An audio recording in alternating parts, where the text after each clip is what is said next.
제 이름은 박지우였습니다. 이제 그건 제 진짜 이름이 아니에요.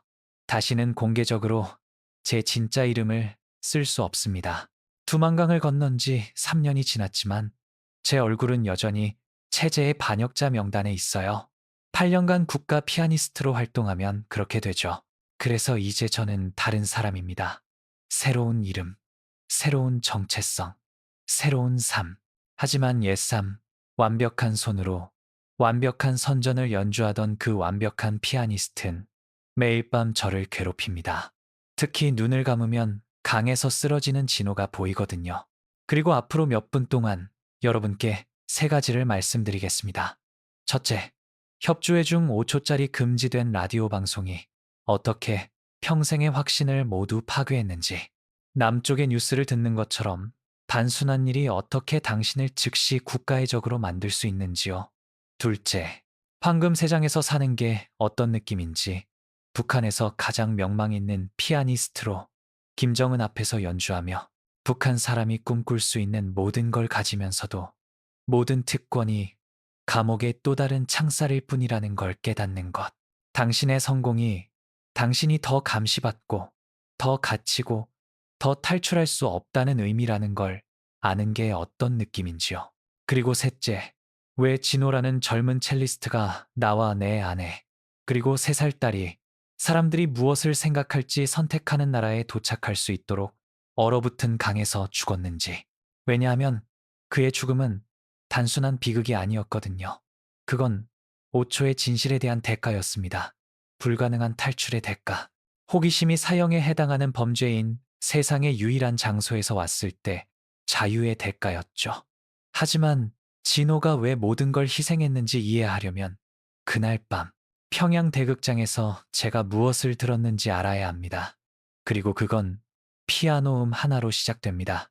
차이콥스키 비창의 사막장, 그리고 그 공연장에 절대 도달하지 말았어야 할 라디오 신호로요. 나는 북한에서 가장 인정받는 피아니스트였습니다. 김정은 장군님 앞에서, 고위 장성들 앞에서, 당의 모든 엘리트들 앞에서 연주했죠. 북한 사람이라면 누구나 꿈꾸는 모든 것을 가지고 있었습니다. 평양의 아파트, 보장된 식량 배급, 사람들의 존경. 그런데 어느 날 밤, 대극장에서 열린 협주의 도중 뭔가가 일어났고, 그것은 내가 믿어왔던 모든 것을 산산조각 냈습니다. 차이콥스키 사막장을 연주하고 있을 때였어요. 너무 희미해서 처음엔 내가 상상한 거라고 생각했습니다. 하지만 아니었죠. 피아노 건반 소리 사이로 극장 벽을 뚫고 들어오는 남쪽에 라디오 신호가 들렸습니다. 그리고 그 몇 초 동안 들은 것이 내 인생 전체가 거짓이었다는 걸 깨닫게 만들었죠. 그 순간 내가 몰랐던 건 그날 밤이 목숨을 걸어야 하는 탈출 계획의 시작이 될 거라는 사실이었습니다. 왜냐하면 북한에서 나 같은 사람은 탈북하지 않거든요. 우리는 너무 눈에 띄고 너무 철저하게 감시당하니까요. 그런데도 불구하고 3개월 후 나는 한밤중에 두만강을 건너고 있었습니다. 하지만 그 이야기를 하기 전에 여러분이 이해해야 할 게 있습니다. 내가 진짜 누구였는지, 그리고 왜 그날 밤 들은 그 소리가 그토록 충격적이었는지를. 피아노와의 인연은 7살 때 시작됐지만 음악에 대한 사랑 때문은 아니었습니다.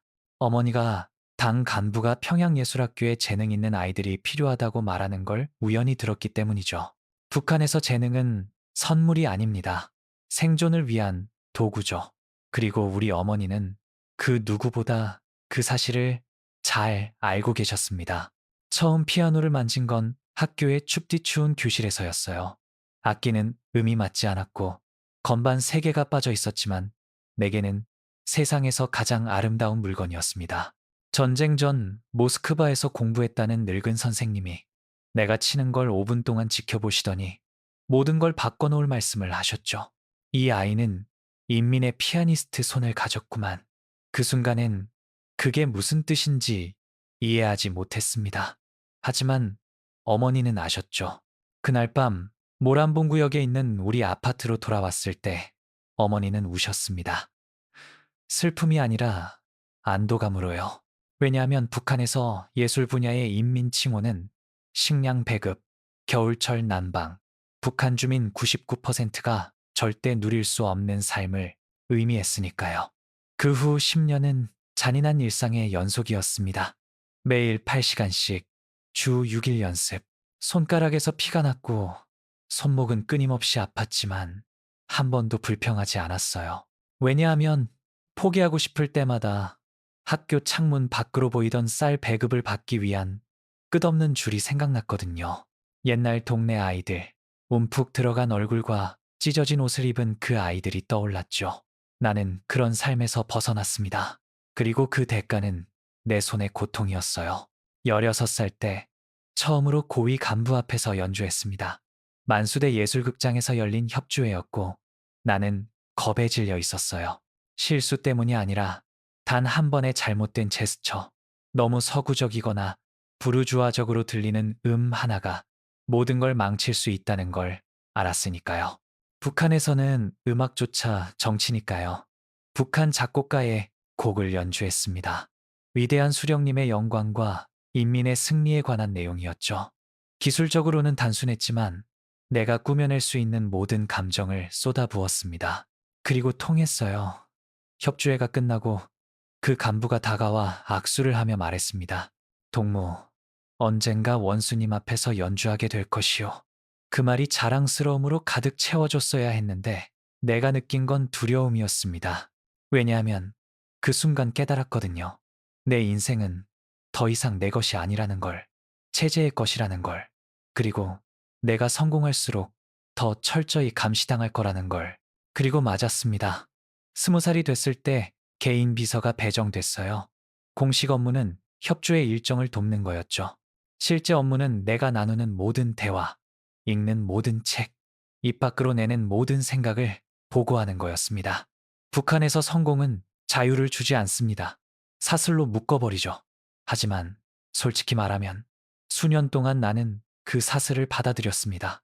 왜냐하면 보상은 진짜였으니까요. 평양 중심부의 방 3개짜리 아파트로 이사했어요. 대부분에게는 상상도 할 수 없는 사치죠. 고기, 과일, 심지어 수입 초콜릿까지 살 수 있는 특별 상점 출입권도 생겼고요. 수년간 기아 직전에서 살던 우리 가족이 이제는 하루 3끼를 먹게 됐습니다. 그리고 네, 김정은 원수님 앞에서 연주했습니다. 3번이요. 첫 번째는 손이 너무 떨려서 건반을 거의 칠 수 없을 정도였어요.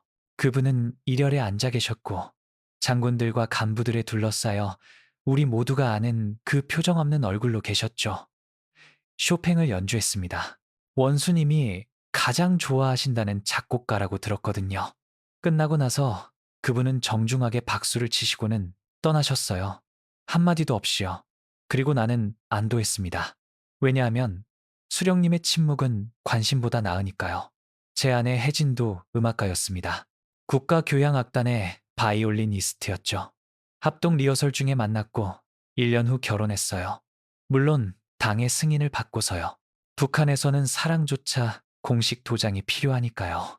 그녀는 내 삶에서 유일하게 진짜인 것, 내 존재 전체를 연극처럼 느끼게 만드는 것들 중 유일하게 진실한 것이었습니다.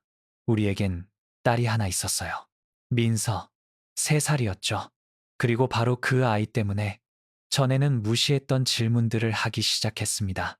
왜냐하면 민서가 우리 아파트에서 플라스틱 장난감과 어린이 선전책들을 가지고 노는 걸 볼 때마다 궁금해졌거든요. 이 아이를 어떤 삶이 기다리고 있을까? 내 삶처럼 될까? 예술이 체제를 섬기는 또 다른 방식일 뿐인 황금 세장 같은 삶? 하지만 그런 생각은 위험했습니다. 그래서 묻어뒀죠. 음악에, 순회 공연에, 겉모습을 유지하는데 집중했습니다. 그날 밤, 대극장에서의 그 일이 있기 전까지는요. 외국 외교관들과 고위 간부들을 위해 조직된 특별 협주회였습니다. 신중하게 선택된 레퍼토리를 연주하고 있었죠. 너무 서구적이지 않고 반체제로 해석될 수 있는 것도 아닌 곡들이요. 차이콥스키는 괜찮았어요. 러시아는 우리 동맹국이니까요. 쇼팽도 적당히. 바흐는 항상 안전했고요.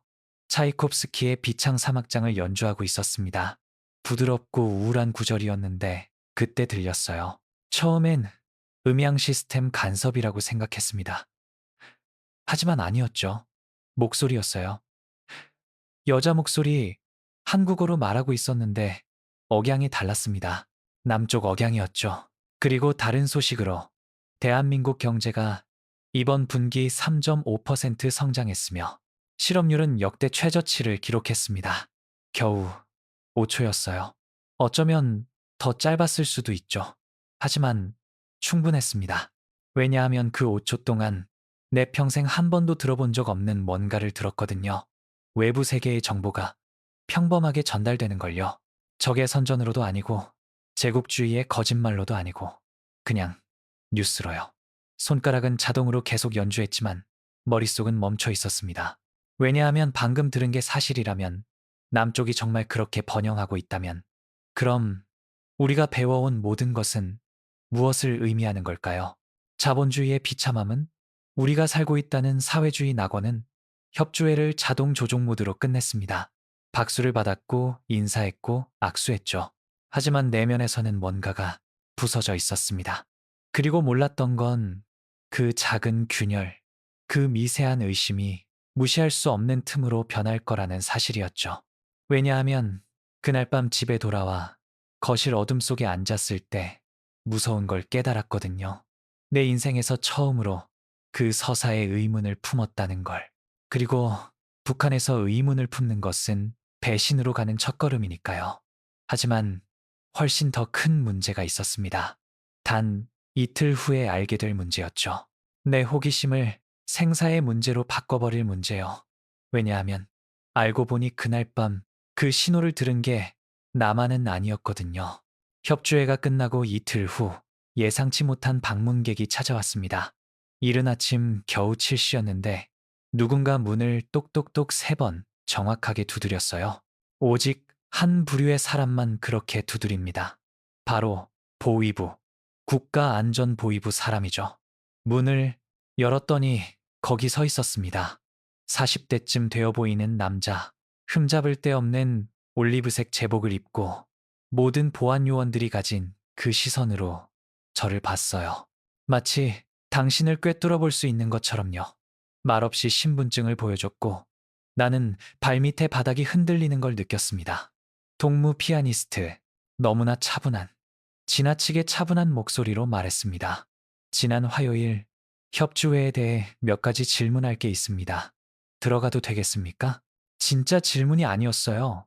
북한에서 보위부가 문을 두드리면 선택권이 없습니다. 고개를 끄덕이고 들여보냈죠. 혜진이가 부엌에서 아침을 준비하고 있었는데 요원을 보자 얼굴이 창백해졌어요. 그녀도 나와 마찬가지로 알고 있었죠. 이런 방문은 절대 우연이 아니라는 걸. 요원은 우리 거실에 앉아서 주변을 꼼꼼하게 살펴봤습니다. 모든 물건, 모든 디테일을 목록화하는 것처럼 느껴지는 그런 관찰이었죠. 마침내 그의 시선이 나에게 고정됐습니다. 협주회 중에 기술적 문제가 있었습니다. 작은 수첩을 꺼내며 말했어요. 음향 시스템에 간섭이 있었죠. 연주하시는 동안 뭔가 이상한 걸 눈치채셨습니까? 심장이 빨라졌지만 표정은 중립적으로 유지했습니다. 북한에서 수년을 살다 보면 얼굴을 또 다른 악기처럼 통제하는 법을 배우게 되거든요. 간섭이요? 혼란스러운 척 물었습니다. 아무것도 눈치채지 못했는데요, 동무. 거기에 집중하고 있었으니까요. 그는 영원처럼 느껴지는 몇 초 동안 나를 관찰했습니다. 그러고는 천천히 고개를 끄덕였어요. 마치 내 대답을 처리하고 머릿속에 보이지 않는 기준과 비교하는 것처럼요. 이해합니다. 다만 음향 기술자 몇 명이 이상한 신호를 보고했습니다. 아주 짧았죠. 아마 중요한 건 아닐 겁니다. 잠시 멈추더니 거의 무심하게 덧붙였어요.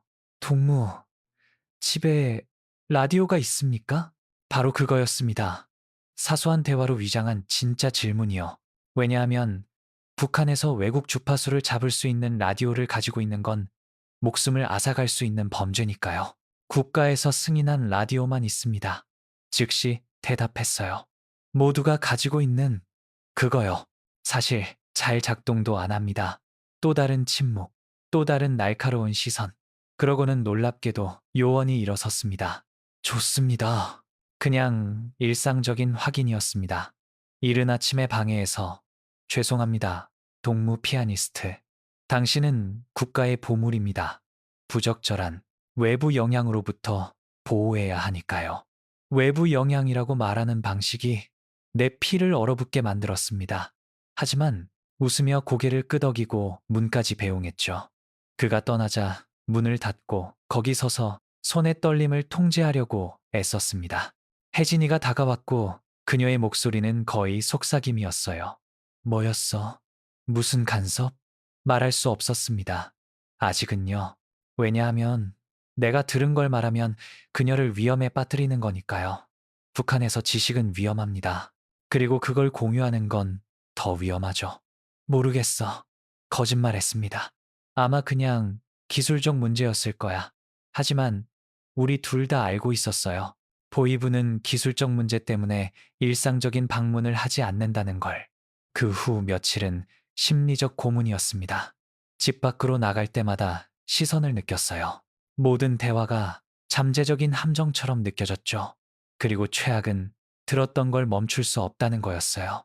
남쪽 방송의 그 5초가 내 머릿속에 빠질 수 없는 가시처럼 박혀 있었습니다. 대한민국 경제가 이번 분기 3.5% 성장했으며 사실일까? 아니면 선전일까? 하지만 선전이라면 왜 체제는 그 신호들을 차단하는데 그렇게 애를 쓰는 걸까? 왜 보위부는 5초짜리 간섭을 국가 안보 위협처럼 조사하는 걸까?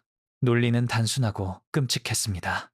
만약 남쪽이 정말로 번영하고 있다면 사회주의의 승리와 자본주의의 실패에 대해 우리가 배운 모든 게 거짓이라는 뜻이죠. 그리고 그게 거짓이라면 또 뭐가 거짓일까? 협조의 일주일 후 내 인생을 파괴할 수 있다는 걸 알면서도 결정을 내렸습니다. 하지만 호기심, 아니, 진실을 알아야 한다는 욕구가 두려움보다 강했어요. 더 많은 정보를 찾기로 했습니다. 북한에서 승인되지 않은 정보를 찾는 건 눈을 가린 채 지뢰밭을 걷는 것과 같습니다. 하지만 나에겐 대부분이 가지지 못한 이점이 있었어요. 국가예술인이라는 지위가 특정 장소와 사람들에 대한 접근권을 줬거든요. 조금 덜 감시받는 곳들이요. 조금만요. 대극장에 성민이라는 음향 기술자가 있었습니다. 30년 동안 거기서 일한 나이든 남자였죠. 신중하기로 알아서는 안 되는 것들을 알기로 유명했어요. 그리고 가장 중요한 건 그가 나에게 빚을 졌다는 거였죠. 2년 전 그의 아들이 외국 음악을 듣다 걸렸을 때 내가 개입해서 내 영향력을 써서 처벌을 완화시켰거든요. 어느 날 오후 리허설이 끝나고 그를 찾아갔습니다. 케이블, 앰프, 오래된 장비로 가득한 작은 작업실에서 그를 발견했어요. 동무성민, 뒤에서 문을 닫으며 말했습니다. 지난 화요일 협조회에 대해 물어볼 게 있습니다. 그는 작업에서 고개를 들었고 순간 그의 눈에서 뭔가를 봤어요. 두려움이었습니다. 그는 정확히 내가 무엇에 대해 이야기할지 알고 있었죠. 그 간섭. 낮은 목소리로 말했습니다. 뭐였습니까? 성민은 공구를 내려놓고 나에게 다가왔어요. 그의 목소리는 거의 들리지 않았습니다. 이런 걸 물어서는 안 됩니다. 압니다. 하지만 알아야 합니다. 그는 문 쪽을 쳐다봤어요. 마치 누군가 언제든 들어올 거라 예상하는 것처럼요. 그러고는 한숨을 쉬었는데 그 한숨에는 수년간의 피로와 체념이 담겨 있었습니다. 남쪽의 FM 신호였습니다. 마침내 말했어요. 뉴스 방송국이요? 들어온 이유는 건물 안 누군가가 개조된 수신기를 가지고 있었기 때문입니다. 신호가 환기 덕트에서 반사돼서 극장 음향 시스템까지 도달한 거죠. 심장이 너무 세게 뛰어서 그가 들을 수 있을 거라 생각했습니다. 누가 그 수신기를 가지고 있었습니까? 모릅니다. 그리고 안다 해도 말하지 않을 겁니다. 왜냐하면 누구든 간에 아마 이미 죽었거나 수용소에 있을 테니까요. 잠시 멈췄어요. 그리고 당신은 뭔가를 들었다는 걸 잊어야 합니다. 이 대화도 잊어야 해요.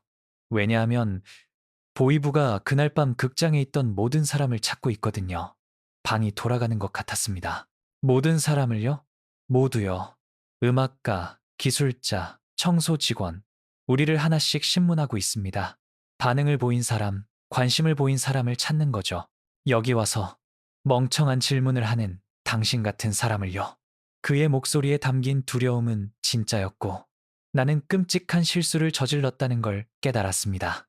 왜냐하면 여기 와서 이런 질문을 함으로써 보이부가 의심하던 걸 정확히 확인시켜 준 거니까요. 내가 그 방송을 들었다는 걸. 그리고 더 나쁜 건 내가 신경 쓴다는 걸요. 가야 합니다. 성민이 문을 열며 말했어요. 지금 당장. 그리고 다시는 이것에 대해 나한테 말하지 마세요. 떨리는 다리로 작업실을 나왔습니다. 극장 복도를 평범해 보이려고 애쓰며 걸었지만 속으로는 패닉 상태였어요. 왜냐하면 방금 끔찍한 걸 깨달았거든요. 만약 보이부가 모두를 신문하고 있다면 결국 성민에게도 도달할 거라는 걸. 그리고 그들이 간섭에 관심을 보인 사람이 있냐고 물으면 그가 자기 목숨을 구하기 위해 나를 배신할까?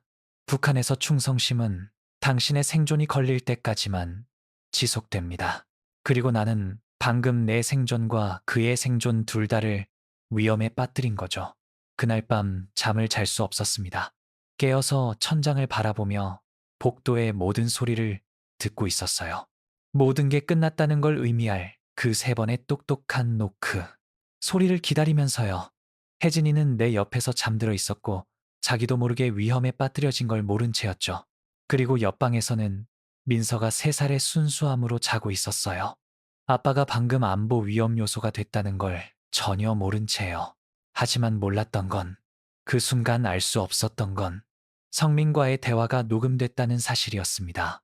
왜냐하면 알고 보니 북한에서 음향기술자 작업실은 보위부가 지속적으로 감시하는 바로 그런 장소거든요. 그리고 평양 어딘가 창문 없는 사무실에서 누군가 우리 대화 녹음을 듣고 있었고 메모를 하고 있었고 내 운명을 결정하고 있었습니다.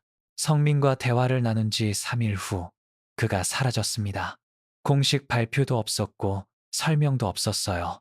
그냥 극장에 나오지 않았죠. 그의 작업실은 자물쇠로 잠겨 있었고 다른 기술자들에게 조심스럽게 물어봤을 때 모두 내 시선을 피하고 화제를 돌렸습니다. 북한에서 그런 침묵은 단 한 가지만 의미해요. 보위부가 데려갔다는 거죠. 그리고 나는 그게 내 잘못이라는 걸 알고 있었습니다. 그날 밤 당 간부들을 위한 행사에서 연주해야 했어요. 손이 너무 떨려서 거의 음을 잡을 수 없을 정도였죠. 관객석의 모든 얼굴이 위협처럼 보였고 무대의 모든 그림자가 나를 잡으러 온다고 생각하게 만들었습니다. 하지만 어떻게든 곡을 끝냈고 인사를 했고 무너질 것 같은 다리로 무대를 빠져나왔어요. 분장실에서 내 피를 얼어붙게 만드는 걸 발견했습니다. 내 벤치 위에 완벽하게 접혀 있는 종이 한 장이 있었어요. 발신자도 없고 서명도 없었습니다. 검은 잉크로 손글씨로 쓴 4글자만 있었죠. 다음은 당신이다. 종이를 들고 손이 떨렸습니다. 이건 무작위 협박이 아니었어요. 구체적이고 계산된 거였죠. 극장 내부의 누군가, 내 분장실에 접근할 수 있는 누군가가 경고하고 있었습니다. 아니면 협박하거나요. 그 순간 차이를 구분할 수 없었어요. 분장실 세면대에서 종이를 태웠습니다. 글자들이 제로 변하는 걸 지켜봤죠. 하지만 머릿속에서 그 메시지를 태울 수는 없었어요. 다음은 당신이다. 정확히 무엇의 다음이라는 건지. 신문? 체포? 실종?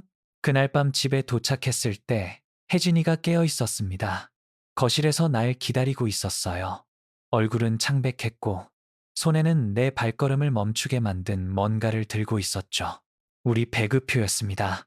오늘 사람들이 왔어. 간신히 통제된 목소리로 말했어요. 당 위원회에서 남자 2명이요. 기록을 업데이트한다고 했어. 모든 방을 확인했어요. 당신의 출장, 당신의 연락처, 당신이 읽는 것들에 대해 물어봤어. 소파에 무겁게 앉았습니다. 이렇게 시작되는 거죠. 먼저 일상적인 방문, 그 다음 질문, 그 다음 고발, 그리고 마지막으로 한밤중에 실종. 무슨 일이야? 혜진이가 속삭였고 결혼한 이후 처음으로 그녀의 눈에서 진짜 두려움을 봤습니다. 당신 뭐 한 거야? 더 이상 거짓말할 수 없었어요. 옆방에서 딸이 자고 있는데 우리를 덮치려는 위험을 모른 채로요. 그래서 모든 걸 말했습니다. 협조회 중 라디오 신호, 보이부의 방문, 성민과의 대화, 그리고 방금 발견한 쪽지까지 다 말하고 나서 혜진이는 영원처럼 느껴지는 몇 분 동안 아무 말도 하지 않았어요. 그냥 날 바라봤는데 그 시선에는 전에 본 적 없는 뭔가가 있었습니다. 단순한 두려움이 아니었어요. 이해였죠. 우리가 알던 삶이 끝났다는 이해. 떠나야 해. 마침내 말했는데 너무 낮아서 거의 듣지 못할 뻔했어요. 뭐? 떠나야 해. 여기서 나가는 거야. 왜냐하면 당신을 데려가면 우리 모두를 데려가니까. 민서, 나, 당신 부모님, 내 가족. 그렇게 돌아가는 거잖아. 3대 처벌. 맞았습니다. 북한에서 정치적 범죄는 개인만 처벌하지 않아요. 온 가족을, 때로는 3대까지 처벌합니다. 내가 넘어지면 모두 함께 넘어지는 거죠. 하지만 탈출이라니. 그 생각은 너무 불가능해서 거의 우스꽝스럽게 느껴졌어요. 나는 국가 피아니스트였고, 내 얼굴은 알려져 있었고, 지속적인 감시를 받고 있었습니다. 나 같은 사람이 어떻게 사라진다는 거죠? 안 돼. 말했지만 목소리에 확신이 없었어요. 불가능해. 국경에 도착하기도 전에 잡힐 거야. 그럼 잡히는 거지? 혜진이가 대답했는데 들어본 적 없는 강렬함이 목소리에 담겨 있었어요. 하지만 적어도 자유를 위해 노력하다 죽는 거잖아. 저지르지도 않은 범죄로 수용소에서 썩는 것보다는. 그날 밤 우리는 잠을 자지 않았습니다. 깨어서 속삭이며 불가능한 계획을 세웠죠. 중국 국경까지는 수백 킬로미터였어요. 돈이 필요했고, 연락처가 필요했고, 위조 서류가 필요했습니다. 그리고 가장 중요한 건 시간이었죠. 우리에게 명백히 없는 것. 다음 날 아침 또 다른 충격이 왔습니다.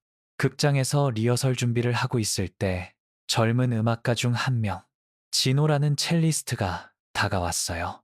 말하기 전에 긴장한 듯 주변을 둘러봤죠. 동무, 속삭였습니다. 말씀드릴 게 있습니다. 성민에 대해서요. 심장이 빨라졌어요. 그가 어쨌는데? 제 삼촌이 특정 사람들을 데려가는 곳에서 일합니다. 임시 구금시설이요. 그 다음으로 가기 전에 문장을 끝내지 않았지만 할 필요가 없었죠. 성민이 거기 있습니다. 그리고 말하고 있어요. 발밑에 바닥이 사라지는 것 같았습니다. 말한다고? 무엇에 대해? 진호가 동정과 경고가 섞인 표정으로 날 봤어요. 산마이만다네. 그럽니다. 당신에 대해서요. 당신이 물어본 질문들에 대해, 라디오 간섭에 대해 멈췄습니다. 삼촌 말로는 녹음이 있다고 해요. 작업실에서의 대화 녹음이요. 그리고 사건을 구성하고 있대요. 목이 조이는 것 같았습니다. 녹음이라니. 내 호기심, 외부 정보에 대한 관심에 직접적인 증거가 있다는 거잖아요. 북한에서 그건 사형 선고나 더 나쁘게는 평생 정치범 수용소형을 받기에 충분했습니다. 왜 이걸 말해주는 거죠? 물었는데 목소리가 거의 들리지 않았어요. 진호가 내 눈을 똑바로 쳐다봤습니다. 제 누나가 2년 전에 탈출했거든요. 두만강을 건너서 지금 남쪽에 있어요. 그리고 가기 전에 제게 뭔가 말했죠. 나갈 필요가 있는 사람을 만나면 도와줘. 아무도 나를 도와주지 않았고 거의 실패할 뻔했어. 믿을 수가 없었습니다. 악몽 한가운데서 어떻게든 동맹을 찾은 거예요. 위험을 이해할 뿐만 아니라 탈출 방법에 대한 지식을 가진 사람을요. 연락처가 있어? 직접적으로 물었습니다. 이제 우회할 시간이 없었어요. 이름이 하나 있습니다. 사람들을 국경 너머로 이동시키는 안내인이요. 비싸요. 그리고 극도로 위험하고요. 하지만 가능합니다. 얼마나? 1인당 미국 달러 5,000불이요. 3명이면 1만 5천 불. 엄청난 돈이었어요. 대부분의 북한 사람들이 평생 볼 수 없는 액수죠. 하지만 나에게는 이점이 있었습니다. 수년간 고위 간부들을 위한 개인 협주회가 팔 수 있는 선물들을 모을 수 있게 해줬거든요. 시계, 비싼 펜, 심지어 비밀리에 보관한 외화까지. 기술적으로는 불법이었지만 엘리트 계층의 많은 사람이 하는 일이었죠. 구할 수 있어요. 말했는데 이미 머릿속으로 계산하고 있었습니다. 시간이 얼마나 있죠? 진호가 복도를 보더니 다시 나를 봤어요. 삼촌 말로는 일주일 안에 사건이 완성된대요. 그 후엔 당신을 잡으러 올 거예요. 아마 한밤중에 늘 그렇듯이 일주일 가치 있는 모든 걸 팔고 안내인과 연락하고 경로를 계획하고 의심을 받지 않고 사라지기까지 7일. 거의 불가능했어요. 하지만 대안은 체포를 기다리고 신문에서 고문당하고 그 다음 평생 수용소에서 돌을 깨면서 아내와 딸이 같은 운명을 겪는 걸 보는 거였습니다. 그 연락처가 필요해요. 마침내 말했습니다. 오늘. 진호가 고개를 끄덕이고 주머니에서 작은 종이 조각을 꺼냈어요. 연필로 쓴 번호가 있었는데 너무 희미해서 거의 보이지 않을 정도였죠. 통일시장의 공중전화입니다. 정확히 오후 3시에 전화하세요. 바이올리니스트의 동생이 번호를 줬다고 말하세요. 어디서 만날지 알려줄 거예요. 종이를 받아 몇 초 만에 외우고 돌려줬습니다. 진호가 라이터로 불을 붙여 아무것도 남지 않을 때까지 지켜봤죠. 한 가지 더 가기 전에 말했어요. 강은 이맘때 수위가 낮습니다. 건너기가 쉬워지죠. 하지만 그건 순찰이 더 활발하다는 의미이기도 해요. 안내인은 경비교대 시간을 알 겁니다. 그를 믿되 본능도 믿으세요. 뭔가 잘못됐다고 느껴지면 중단하세요. 시도하다 죽는 것보다 다음에 다시 시도하는 게 낫습니다. 그리고는 떠났고 텅 빈 극장 복도에 날 남겨뒀습니다. 내가 가진 유일한 희망을 손에 쥔 채로요. 적당한 가격을 받으면 우리를 이 지옥에서 꺼내줄 낯선 사람의 주소. 그날 오후 공중전화에서 그 번호로 전화했습니다. 3번의 신호음 후 거친 목소리가 응답했어요. 네? 바이올리니스트의 동생이 이 번호를 줬습니다. 말했는데 심장이 너무 세게 뛰어서 터질 것 같았어요. 침묵이 있었습니다. 그러고는 광복시장. 내일 저녁 8시 2층 천파는 상인들 근처. 왼손에 당신 문을 들고 있으세요. 누군가 다가갈 겁니다. 대답하기도 전에 전화가 끊겼어요. 그렇게 완전히 깨닫지도 못한 채 돌이킬 수 없는 지점을 넘어버렸습니다. 이제 단순히 위험한 상황이 아니었어요. 북한에서 가장 심각한 범죄를 저지르려고 적극적으로 공모하고 있었죠. 조국에 대한 배신. 하지만 몰랐던 건 단 이틀 후에 알게 될 건 보위부가 이미 내 전화 통화를 알고 있다는 사실이었습니다. 왜냐하면 알고 보니 시장 근처 공중전화는 지속적인 감시 대상이거든요. 그리고 어딘가 어두운 사무실에서 누군가 그 치명적인 말을 하는 내 목소리의 녹음을 듣고 있었습니다. 바이올리니스트의 동생이 이 번호를 줬습니다. 시계는 돌아가고 있었습니다. 그리고 시간이 얼마 남지 않았어요. 그 후 이틀은 절망과 냉철한 계산이 뒤섞인 통제된 혼돈이었습니다. 지나가는 매 시간이 우리에게 남은 시간을 깎아먹었고 모든 움직임이 완벽해야 했어요. 단 한 번의 실수, 단 하나의 경보 신호만으로도 시작하기도 전에 모든 게 끝날 테니까요. 의심을 사지 않고 내 소유물을 파는 건 손이 묶인 채로 수술하는 것과 같았습니다. 롤렉스 시계를 들고 암시장에 가서 아무도 질문하지 않기를 바랄 수는 없었어요. 북한에서 갑자기 현금화된 부는 보위부의 즉각적인 경보 신호거든요. 그래서 영리해야 했습니다. 첫 번째 물건은 장군을 위한 개인 협조회 후 선물로 받은 스위스 시계였어요. 보통 강구역에 신뢰할 수 있는 보석상에게 가져갔습니다. 전에도 일을 해본 사람이고 가장 중요한 건 입을 다물 줄 아는 사람이었죠. 현금이 필요합니다. 그의 작은 가게 뒷방에 들어갔을 때 돌려 말하지 않고 말했어요. 그리고 질문하지 않으셨으면 합니다. 그는 시계를 보더니 나를 봤습니다. 그의 눈에서 이해를 봤어요. 절박한 긴급함을 가지고 그에게 온 첫 번째 사람이 아니었던 거죠. 2,000달러, 마침내 말했습니다. 내일까지 준비할 수 있습니다. 가치보다 적었지만 협상할 시간이 없었어요. 고개를 끄덕였죠.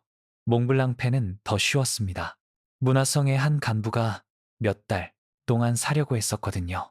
어머니 치료비가 필요해서 라고 말했더니 질문하지 않았어요. 1,000달러 더.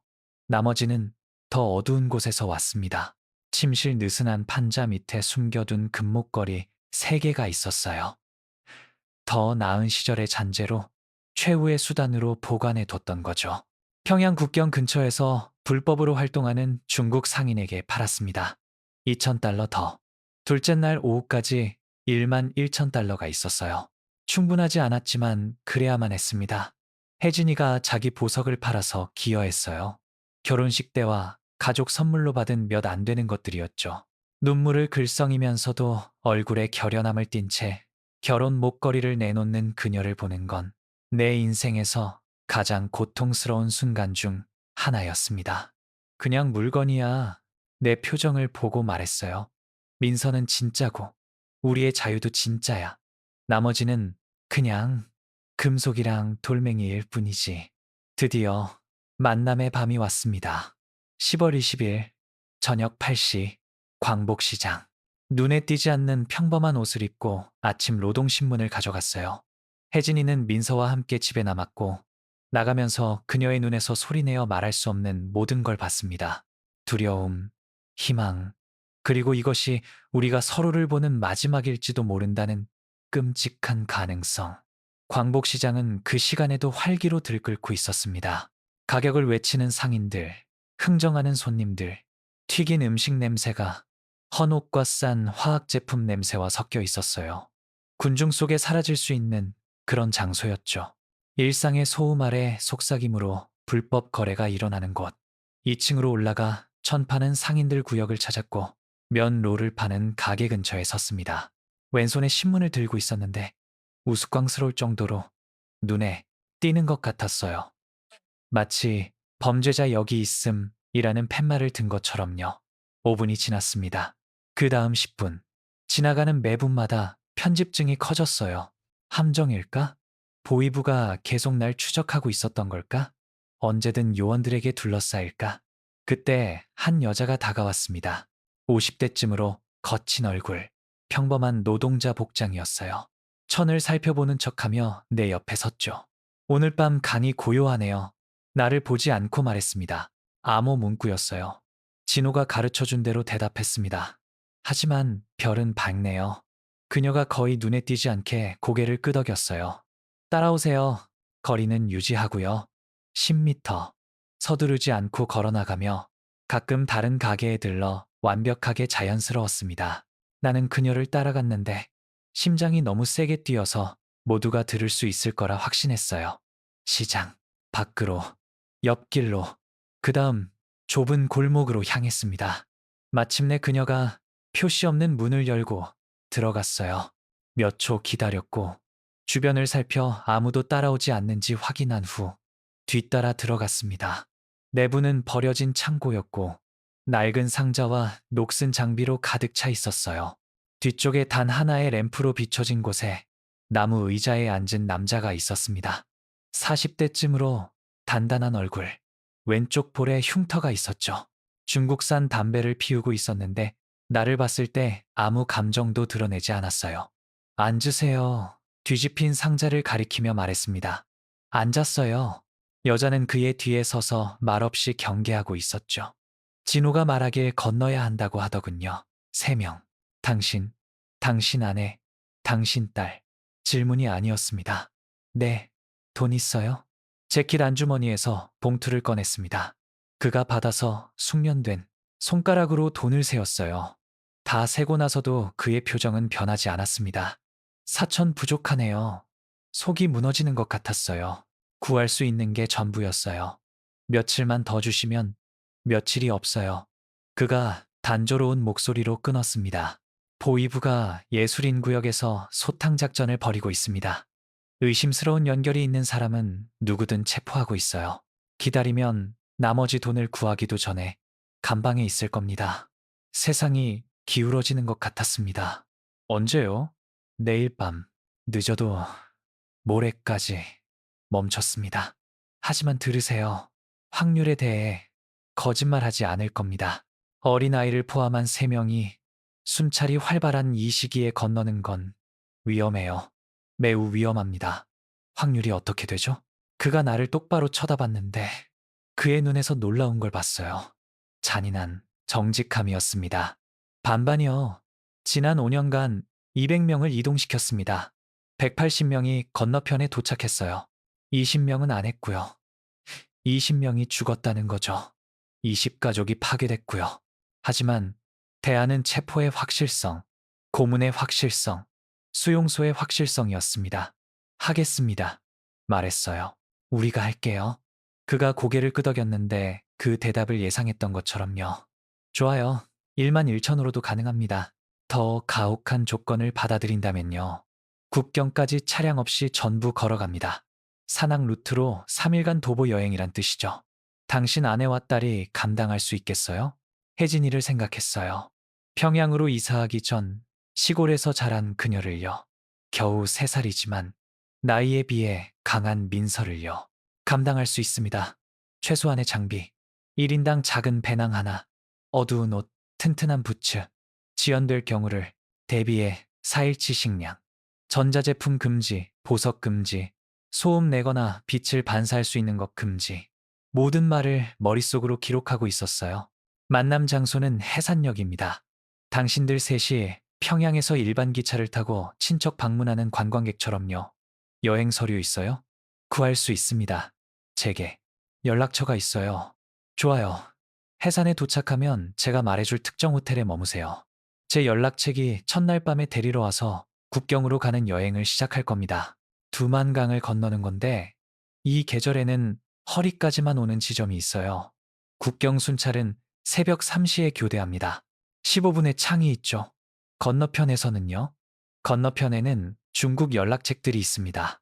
안전 가옥으로 데려가고 그 다음 결국 몽골로 가거나 가능하면 중국의 남한 대사관으로 직접 갈 거예요. 하지만 그 부분은 제 일이 아닙니다. 제 일은 당신을 강을 건너게 하는 거죠. 살아서든 죽어서든.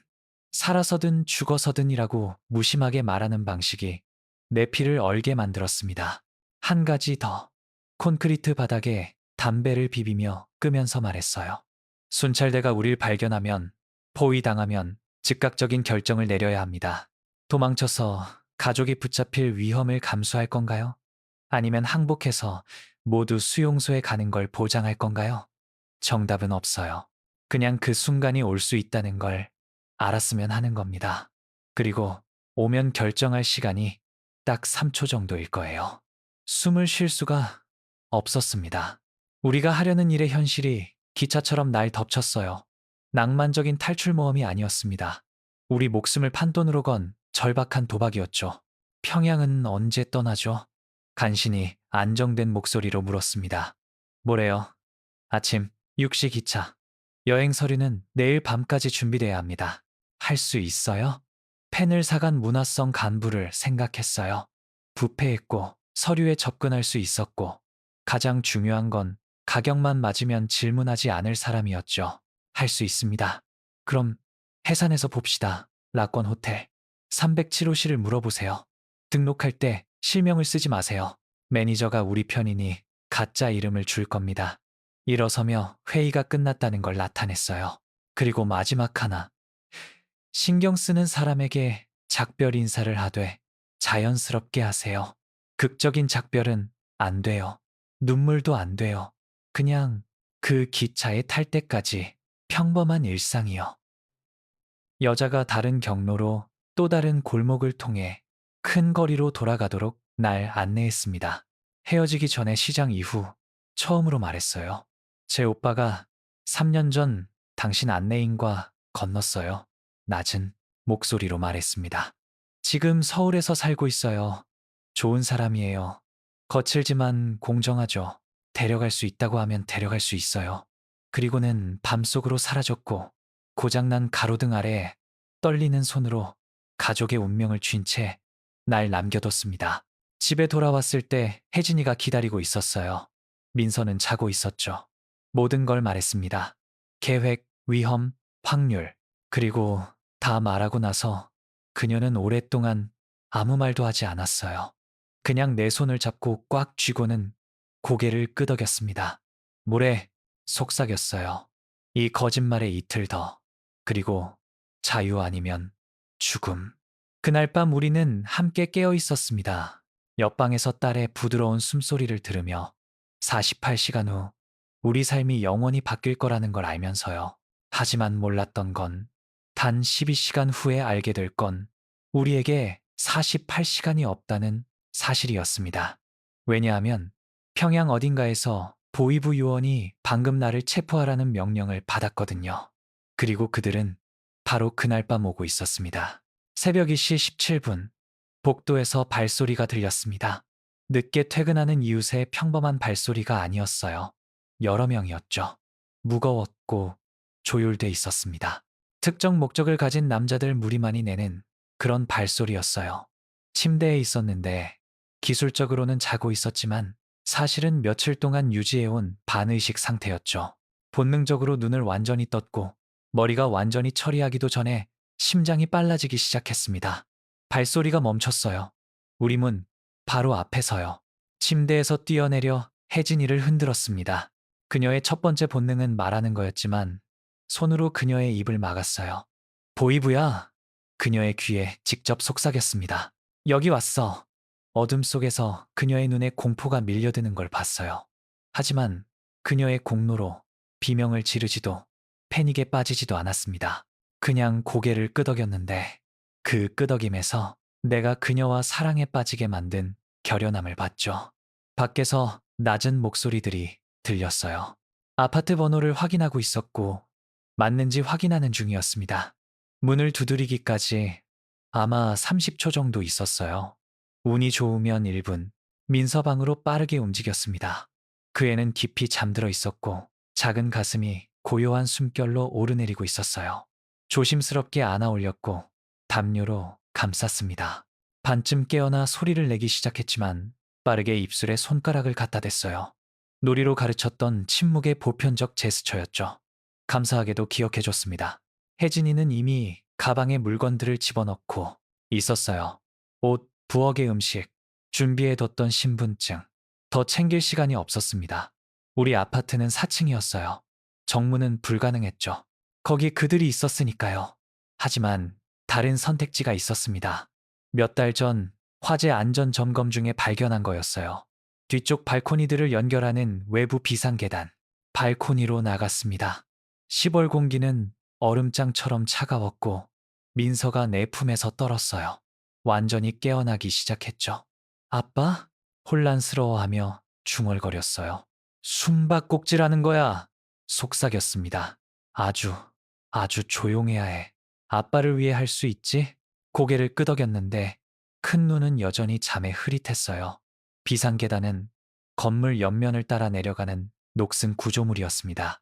일상적인 사용을 위해 설계된 게 아니었어요. 발판들이 불규칙하게 떨어져 있었고 몇 개는 헐거웠죠. 하지만 우리의 유일한 선택이었습니다. 첫 번째 발판에 발을 디뎠을 때 우리 문을 두드리는 소리가 들렸어요. 크게, 권위적으로. 열어라. 국가안전보위부다. 더 듣지 않았습니다. 내려가기 시작했어요. 한 팔로 민서를 안고 다른 팔로 난간에서 균형을 잡았죠. 혜진이가 뒤따라왔고 가방이 어깨에 걸려 있었습니다. 우리 무게에 금속이 삐걱거렸고 모든 소리가 고요한 밤에 울리는 것 같았어요. 위에서 우리 문이 강제로 열리는 소리가 들렸습니다. 고함, 무거운 부츠가 아파트로 들어오는 소리. 방들을 수색해! 더 빨리 움직였는데 너무 빨리였어요. 서리로 덮인 발판에서 발이 미끄러졌고 끔찍한 순간 동안 우리가 떨어질 거라고 생각했습니다. 하지만 어떻게든 균형을 유지했고 민서를 꽉 붙잡았죠. 그 애는 내 목에 얼굴을 묻었고 소리를 내지 않았어요. 내 용감한 꼬마. 2층에 도착했을 때 위에서 누군가 소리치는 게 들렸어요. 발코니! 발코니를 확인해! 더 빨리! 뒤에서 혜진이가 쉿소리를 냈습니다. 마지막 계단 구간은 땅에서 약 2m 떨어져 끝났어요. 조심스럽게 내려갈 시간이 없었습니다. 먼저 가방을 떨어뜨렸고 그 다음 민서를 혜진이에게 넘겼어요. 내가 뛰어내리면 네가 애를 떨어뜨려. 내가 잡을게. 그 다음 네가 뛰어. 논쟁하지 않았습니다. 뛰어내렸고 콘크리트 바닥에 세게 착지했어요. 무릎에 충격을 느꼈죠. 혜진이가 민서를 부드럽게 놓는 걸 보려고 막 돌아섰습니다. 잡았고 그 애의 작은 몸무게 때문에 다시 거의 균형을 잃을 뻔했어요. 혜진이가 1초 후 뛰어내렸습니다. 잘못 착지해서 발목을 삐었고 얼굴에 고통의 섬광을 봤어요. 하지만 즉시 일어났고 절뚝거렸지만 움직일 수 있었습니다. 저기 골목에 목소리가 위에서 들렸어요. 발코니에 도착한 거죠. 뛰었습니다. 뒷골목으로, 그 다음 옆길로. 민서는 이제 완전히 깨어 있었고 눈이 두려움으로 크게 떠졌지만 조용히 있었어요. 깊은 수준에서 그 애는 이게 놀이가 아니라는 걸 이해하고 있었습니다. 뒤에서 부츠가 포장도로를 치는 소리가 들렸어요. 우리를 추격하고 있었습니다. 새벽 2시 30분의 평양은 이상한 곳입니다. 거리는 거의 비어 있지만 완전히는 아니에요. 야간 근무 노동자들, 가끔 경찰, 그리고 최악으로 무작위 순찰을 하는 보안 순찰대가 있죠. 보통 한밤중에 달리는 가족은 즉각적인 의심을 불러일으킬 거예요. 하지만 우리에게는 이점이 있었습니다. 나는 이 도시를 알았어요. 수년간의 야간 협조에 늦은 리허설, 평양을 가로지르는 여행이 그 패턴의 정신적 지도를 줬죠. 어떤 거리를 피해야 하는지, 어떤 지름길을 택해야 하는지, 보안 카메라가 어디에 사각지대가 있는지 알고 있었습니다. 서성구역으로 향했어요. 골목과 뒷마당을 지그재그로 통과했죠. 혜진이는 이제 심하게 절뚝거렸지만 계속 움직였습니다. 몇 분마다 멈춰서 그림자 속 벽에 몸을 눌렀고 귀를 기울였어요. 추격 소리는 사라졌지만 그게 우리가 안전하다는 의미는 아니었어요. 전술을 바꿨다는 의미였죠. 아마 전략적 지점에 부대를 배치하고 포위망을 구축하는 중일 거예요. 기차역엔 갈 수 없어. 혜진이가 헐떡였습니다. 감시하고 있을 거야. 맞았어요. 모든 기차역, 버스터미널, 주요 검문소는 몇 시간 안에 커버될 거였죠. 아침 6시 해산행 기차를 탈 계획은 이제 불가능했습니다. 하지만 다른 선택지가 있었어요. 전에 너무 위험하다고 배제했던 거였지만 이제 우리의 유일한 희망이었죠. 아는 사람이 있어. 머릿속이 격렬히 돌아가며 말했습니다. 트럭 운전사, 평양 해산 노선을 운행하면서 군대 보급품을 운송해 동이 트기 전에 그의 차고에 도착할 수 있다면 우릴 믿을까? 도와줄까?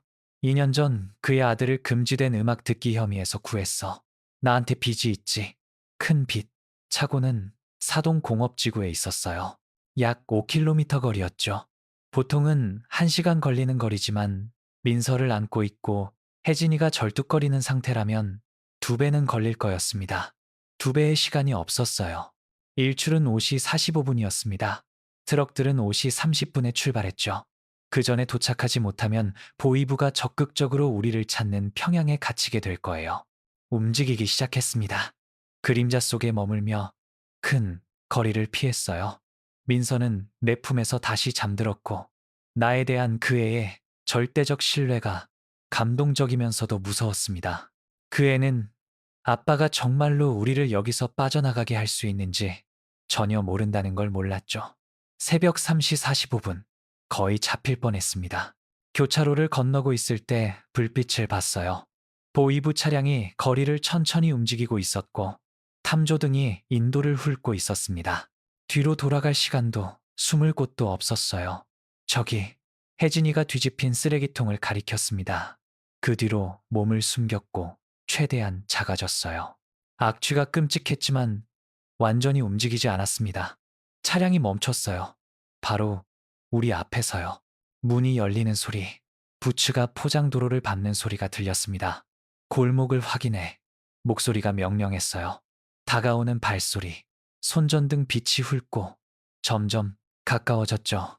내 심장이 너무 세게 뛰어서 우리를 배신할 거라 확신했습니다. 빗줄기가 쓰레기통을 지나갔어요. 멈췄습니다. 다시 돌아오기 시작했죠. 그때 먼 곳에서 사이렌 소리가 들렸어요. 다른, 더 긴급한 소리였습니다. 7번 부대, 모란봉 구역에 응답하라. 목격 가능성 있음. 무전기가 딱딱 소리냈습니다. 수신, 이동 중. 발소리가 뛰어가며 멀어졌어요. 문이 닫혔습니다. 차량이 가속했고 불빛이 먼 곳으로 사라졌죠. 감히 숨쉬기도 힘든 채 이분을 완전히 기다렸습니다. 모란봉, 혜진이가 속삭였어요.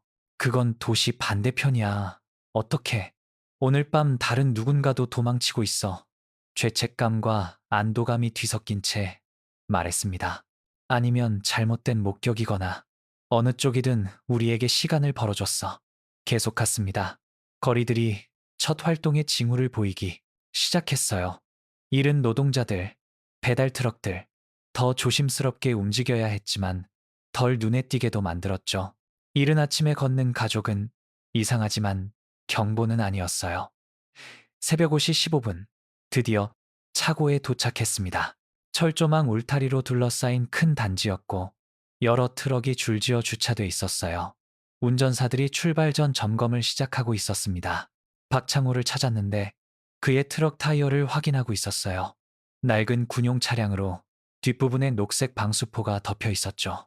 나를 보자 그의 얼굴에 충격, 그 다음 이해, 그 다음 두려움이 나타났습니다. 안 돼. 즉시 손을 들며 말했어요. 네가 뭘 하든 난 못. 창호. 낮은 목소리를 유지하며 끊었습니다. 해산에 가야 해.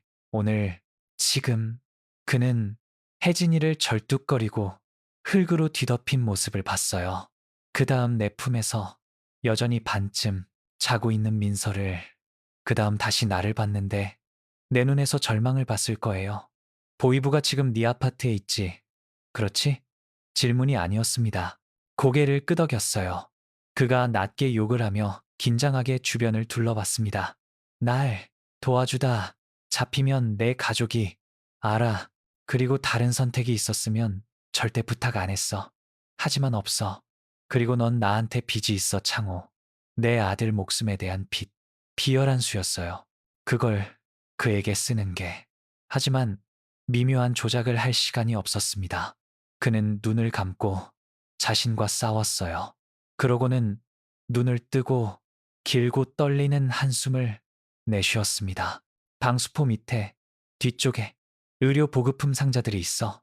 두 개를 비우고 그 안에 들어가 해산 전에 검문소를 세 곳 통과해야 해.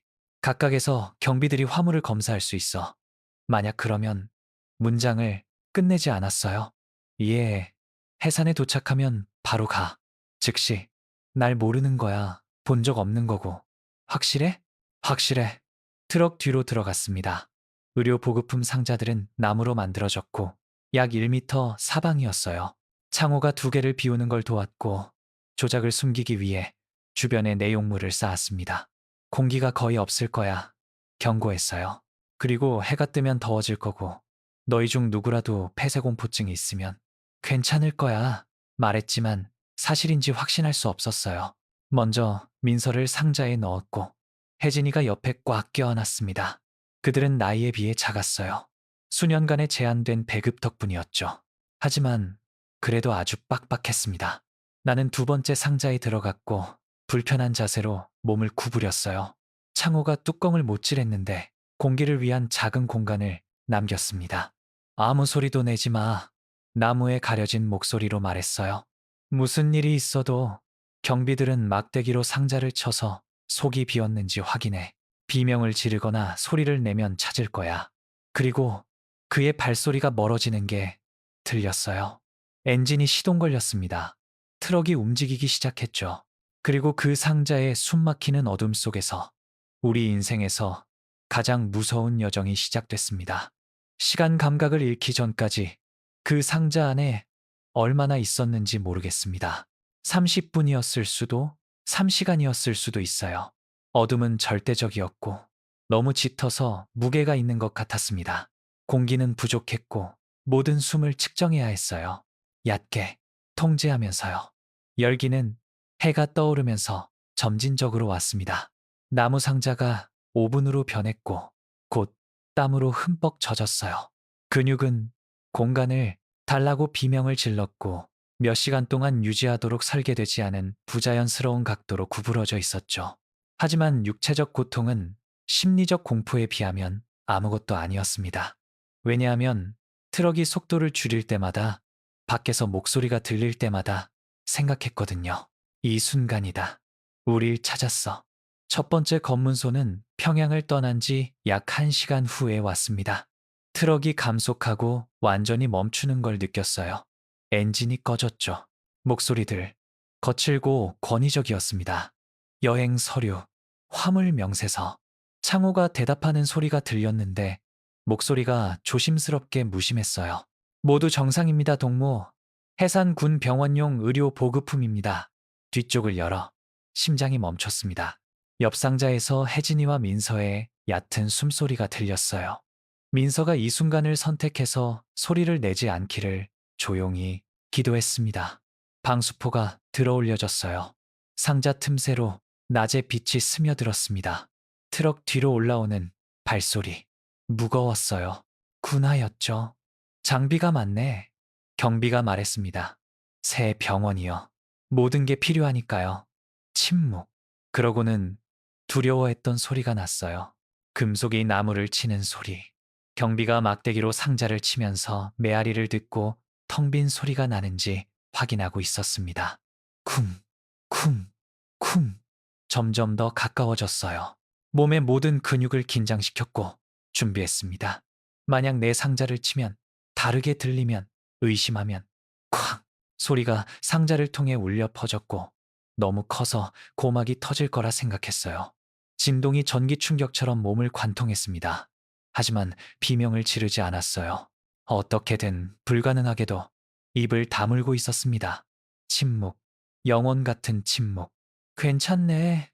경비가 마침내 말했습니다. 가도 돼. 엔진이 시동 걸렸어요. 트럭이 앞으로 움직였죠. 그리고 상자의 어둠 속에서 참고 있던 줄도 몰랐던 숨을 내쉬었습니다. 검문소가 2개 더 남았어요. 두 번째는 더 심했습니다. 이번엔 경비가 상자를 치는 것만이 아니었어요. 움직였고 재배치했고 뭔가를 찾고 있었습니다. 상자들이 끌려가고 다르게 쌓이는 소리가 들렸어요. 끔찍한 순간 내 상자가 들어올려지는 걸 느꼈습니다. 많이는 아니고 몇 센티미터 정도. 아마 밑에 뭐가 있는지 보려고요. 그 움직임 때문에 옆으로 굴러갔고 팔꿈치가 나무벽을 둔탁한 소리와 함께 쳤습니다. 경비가 멈췄어요. 뭐였어? 뭐가? 창호의 목소리. 완벽하게 혼란스러웠죠. 소리.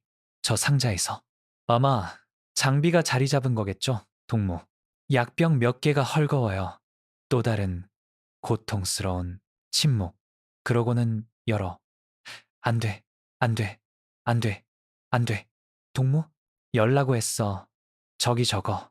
창호가 움직이는 소리, 도구 소리가 들렸어요. 시간을 벌고 있었죠. 의도적으로 느리게 움직이면서요. 몇 분 걸릴 겁니다. 운송을 위해 아주 단단히 못질했거든요. 됐어. 다른 목소리가 끊었습니다. 상급자였어요. 어조로 봐서. 줄을 지연시키고 있어. 대기 중인 트럭이 10대나 더 있단 말이야. 하지만 상사님, 됐다니까. 가, 운전사. 그렇게 가장 얇은 마진으로 할당량을 채워야 하는 장교의 조급함 덕분에 2번째 검문소에서 살아남았습니다. 3번째가 가장 길었어요. 이제 국경 지역에 더 가까워졌고 통제가 더 엄격했죠. 트럭이 거의 40분 동안 멈춰 있었고 모든 서류, 모든 도장, 모든 서명을 확인했습니다. 그때쯤 나는 붕괴 직전이었어요. 열기는 참을 수 없었고 공기는 너무 희박해서 모든 숨이 노력이었습니다. 가벼운 환각이 시작됐고 어둠 속에서 깜빡이는 불빛이 보였고 거기 없는 목소리들이 들렸어요. 그러고 마침내 기적적으로 트럭이 다시 움직였습니다. 그리고 이번엔 더 이상 멈추지 않았어요. 창호가 마침내 상자를 열었을 때 어두워져 있었습니다. 해산 외곽에 버려진 창고 같은 곳이었어요. 첫 번째 신선한 공기 한 모금은 죽음에서 소생하는 것 같았습니다. 기어 나왔는데 다리가 거의 날 지탱하기를 거부했어요. 혜진이가 뒤따라 나왔고 민서를 안고 있었는데 의식은 있었지만 멍했고 열기와 트라우마로 눈이 흐릿했습니다. 물, 간신히 말했어요. 창호가 병을 줬습니다. 동물처럼 마셨고 삼킨 만큼 흘렸어요. 라권 호텔은 여기서 3블록 떨어져 있어. 창호가 먼지투성이 창문으로 긴장하게 바라보며 말했습니다. 307호, 연락책이 오늘 밤 올 거야. 떠나려다 멈췄어요. 오늘 내가 한 일이 누가 알게 되면 내 가족이 절대 모를 거야. 말했습니다. 약속해. 고개를 끄덕였는데 확신하지 못했지만 다른 선택이 없었죠. 그리고 떠났고 우리를 창고의 황혼 속에 남겼습니다. 라권 호텔은 1960년대에는 인상적이었을 5층짜리 낡은 건물이었어요. 이제는 북한의 모든 것이 천천히 쇠퇴하는 또 다른 상기물일 뿐이었죠. 매니저는 307호를 요청했을 때 의미심장한 시선을 줬고 내가 인식하지 못한 이름으로 등록시켰습니다. 질문하지 않았어요. 방은 검소했습니다. 좁은 침대 2개, 골목이 보이는 창문, 벽에서 벗겨지는 페인트. 하지만 우리에게 오늘 하루를 보낸 후 그건 궁전이었어요. 민서는 즉시 잠들었습니다. 혜진이와 나는 침대에 앉아 손을 잡았고 너무 지쳐서 말할 수 없었어요. 밤 9시에 누군가 노크했습니다. 3번의 부드러운 노크. 문을 열자 광복시장에서 봤던 그 여자가 있었어요. 말없이 들어와서 도청 장치를 확인하고 그 다음 말했습니다. 계획이 바뀌었어요. 3일을 기다릴 수 없습니다. 보이부가 오늘 오후 당신들에 대한 전국 경보를 발령했어요. 당신들 사진이 이 지역 모든 경찰서에 있어요. 오늘 밤 움직여야 합니다. 오늘 밤? 혜진이는 간신히 서 있을 수 있었고 민서는 어린아이일 뿐이었어요. 오늘 밤 아니면 절대 안 돼요. 기다리는 매 시간마다 포위망이 더 좁아집니다. 안내인이 지금 만남 장소에서 기다리고 있어요. 선택의 여지가 없었습니다. 얼마 안 되는 소지품을 모았고 민서를 깨웠고 여자를 따라 밤으로 나갔어요. 만남 장소는 도시에서 5km 떨어진 버려진 헛간으로 밝혀졌습니다. 평양에서 만난 남자가 거기 있었고 2명이 더 있었어요. 우리를 연결해준 첼리스트 진호로 인식한 젊은 남자와 내가 본 것 중 가장 거친 얼굴을 가진 60대쯤의 또 다른 남자. 박입니다. 안내인이 말했습니다. 전직 국경 경비병이요. 살아있는 누구보다 순찰 경로를 잘 알아요. 박이 숙련된 눈으로 날 평가했어요. 살이 빠졌네. 좋아. 필요할 거야. 지영이 잔인하거든. 그 후 72시간은 내 인생에서 가장 지치는 시간이었습니다. 밤에만 걸었고 낮에는 동굴, 버려진 건물. 한 번은 하수구에 숨었어요.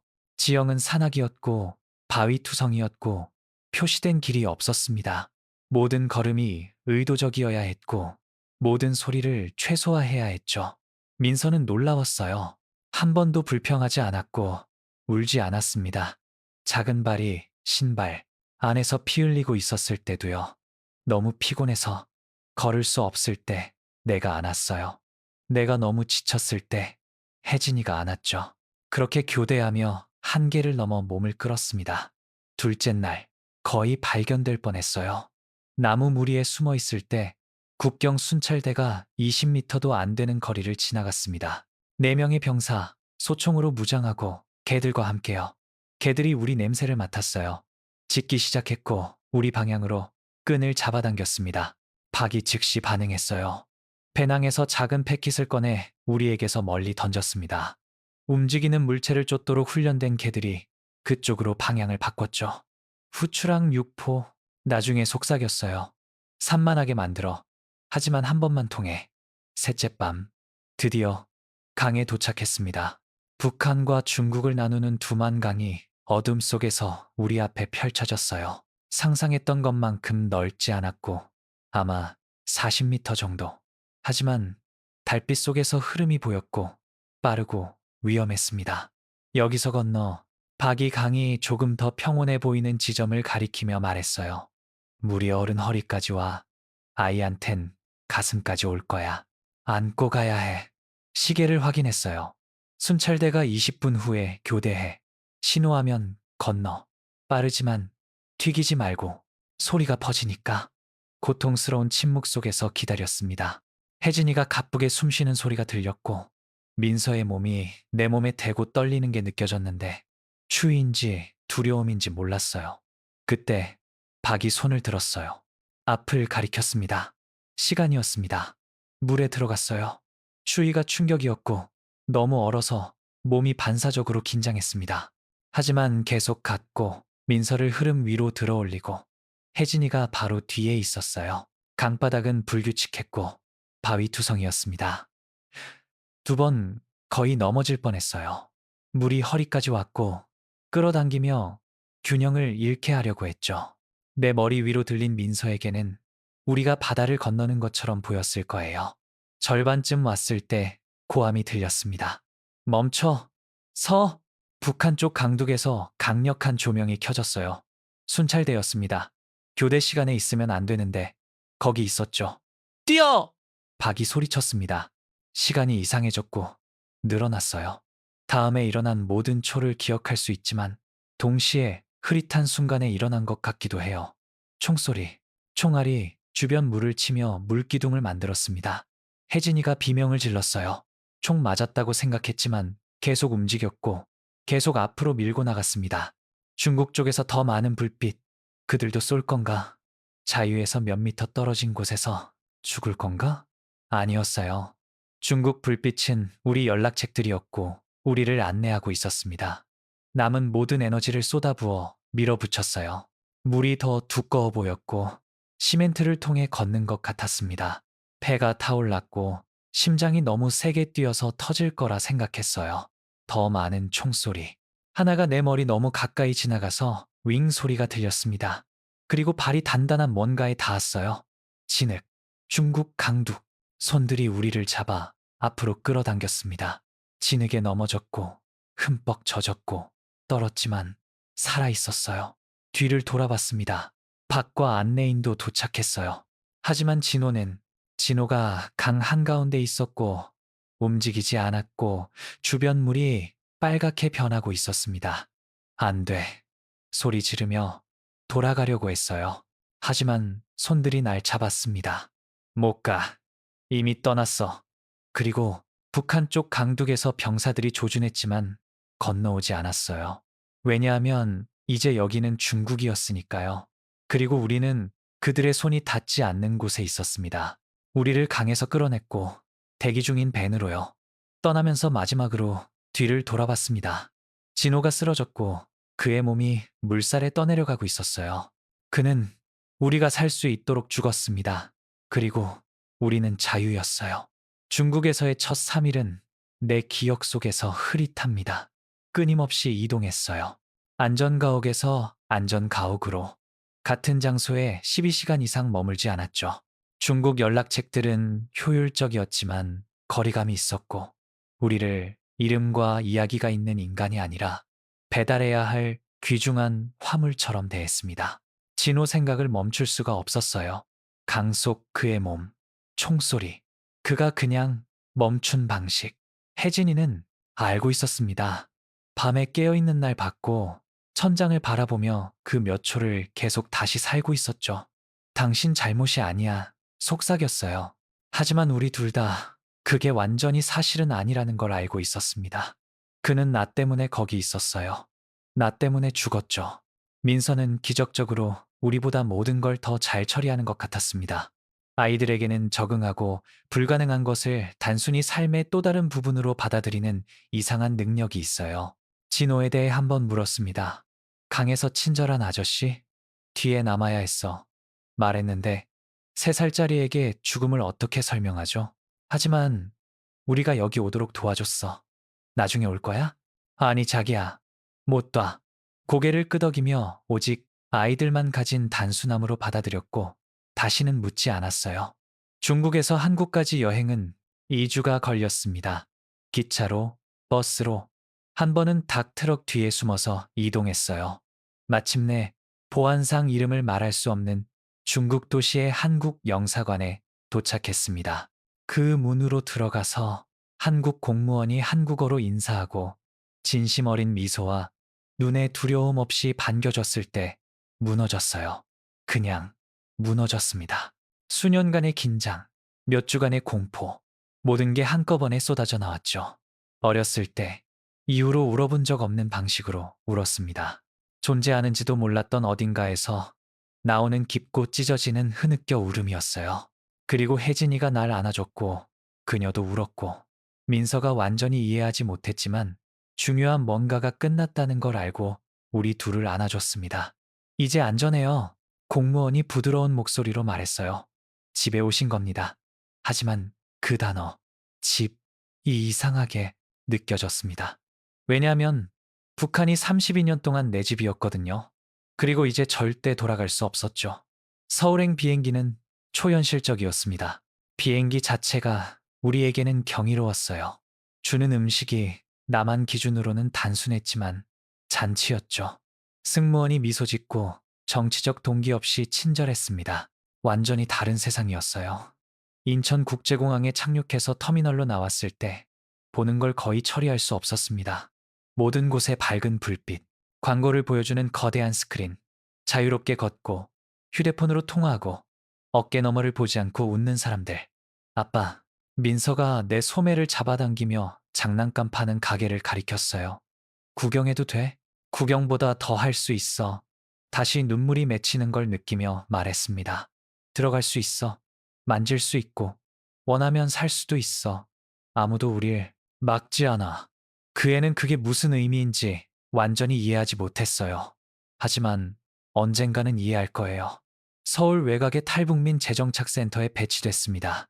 작은 아파트들이 있는 단지였고, 의료 서비스, 교육 수업이 있었어요.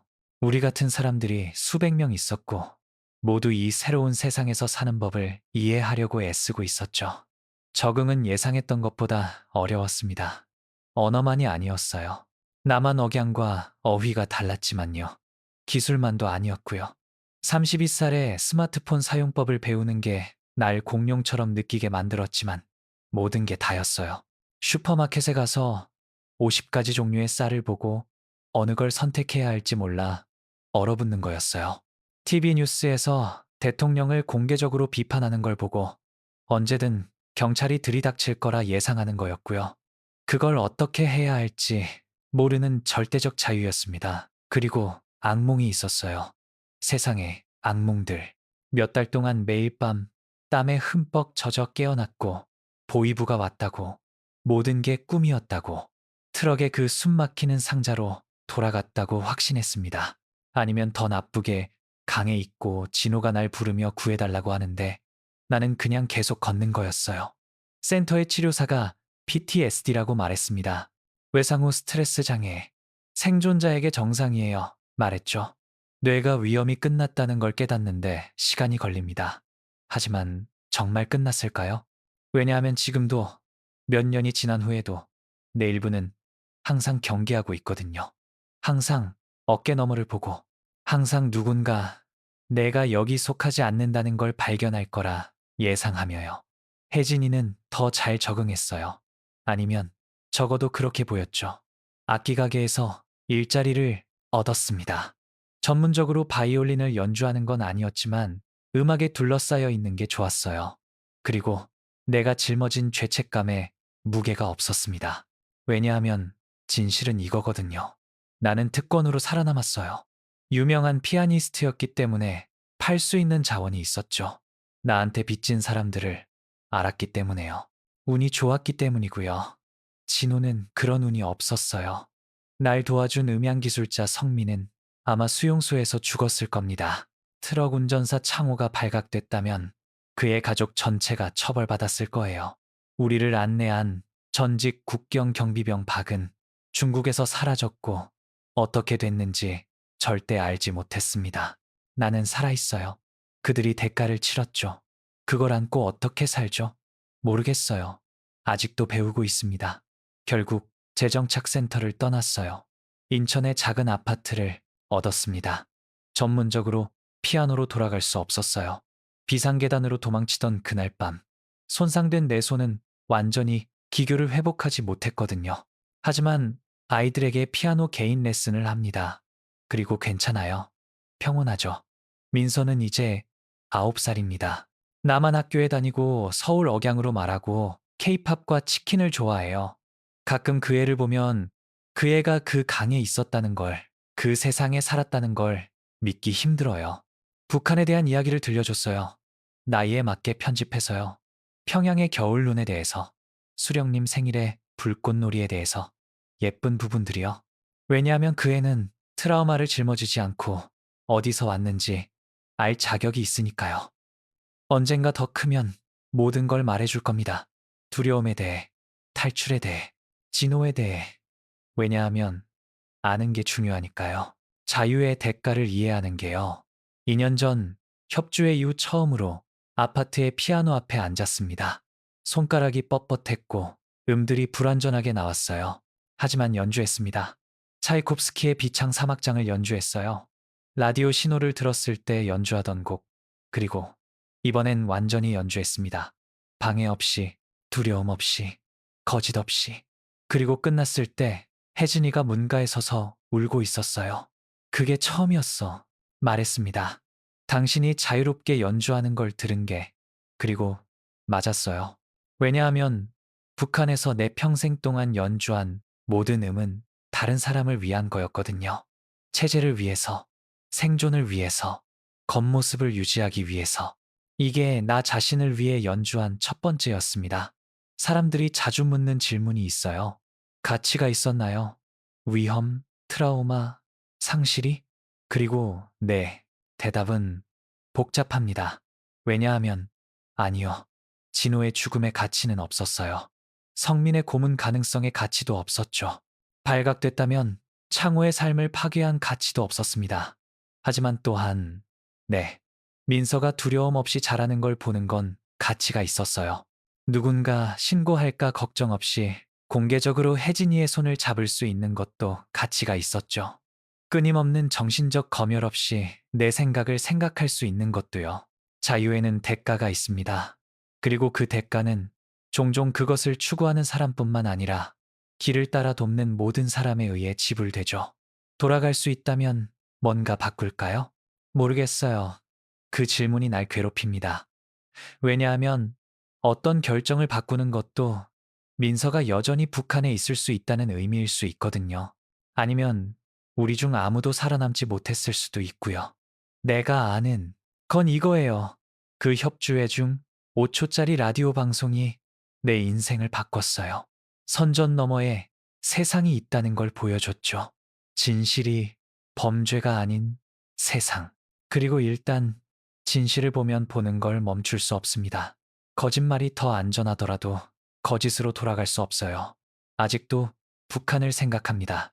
뒤에 남겨둔 사람들, 함께 일했던 음악가들, 알았던 이웃들, 아직 그 시스템에서 사는 수백만 명, 그리고 내가 탈출한 동안 그들이 남아있는 것에 대해 죄책감을 느낍니다. 하지만 또한 알아요. 내 탈출, 내 이야기가 저항의 한 형태라는 걸. 시스템이 절대적이지 않다는 증거죠. 사람들이 자유로워질 수 있다는, 진실은 일단 들으면 무시할 수 없다는 한국 속담이 있어요. 한 번 뿌린 씨앗은 언젠가 싹이 튼다. 그 라디오 신호가 씨앗이었어요. 5초 동안 내 마음속에 심어진, 그리고 자유로 싹됐죠. 북한의 미래가 어떨지 모릅니다. 통일이 있을지 탈북자가 아니라 자유시민으로 평양에 돌아갈 수 있을지 모르겠어요. 아마 내 생애에는 아닐 겁니다. 하지만 이건 압니다. 탈출하는 모든 사람, 이야기되는 모든 이야기가 벽의 또 다른 균열이라는 걸. 그리고 충분한 균열은 결국 어떤 벽이든 무너뜨려요. 민서가 최근에 북한에서 뭐가 그리운지 물었을 때 진실을 말했습니다. 음악, 풍경, 알았던 사람들. 하지만 자유는 그립지 않아? 혼란스러워하며 물었어요. 한 번도 가져본 적 없는 건 그리워할 수 없어. 설명했습니다. 북한에서는 진짜 자유가 뭔지 몰랐어. 그래서 그리워할 수 없었지. 하지만 이제 가지고 있으니까 그것 없이는 절대 다시 살 수 없어. 그리고 그게 가장 중요한 교훈이에요. 가장 무섭고 가장 희망적인. 일단 자유가 어떤 느낌인지 알면 나머지는 모두 다른 창살이 있는 우리일 뿐입니다. 진호가 날 도왔을 때 이걸 알았는지 모르겠어요. 자기 생명을 내 탈출뿐만 아니라 원칙을 위해 희생하고 있다는 걸 이해했는지. 사람들이 자신의 삶을 선택할 자격이 있다는 생각을 위해서요. 하지만 그가 가능하게 만든 삶을 살며 그를 기립니다. 두려움 없이 깨어나는 매일. 민서가 자유롭게 웃을 때마다 검열 없이 연주하는 모든 음으로요. 이게 내 이야기입니다. 5초의 진실이 어떻게 거짓의 인생을 파괴했는지에 대한, 그리고 그 끝이 어떻게 새로운 시작이 됐는지. 행복한 결말은 아닙니다. 완전히는요, 너무 많은 흉터가, 너무 많은 상실이 있어요. 하지만 자유로운 결말입니다. 그리고 32년을 우리 속에서 보낸 후, 흉터로 가득한 자유조차 기적입니다.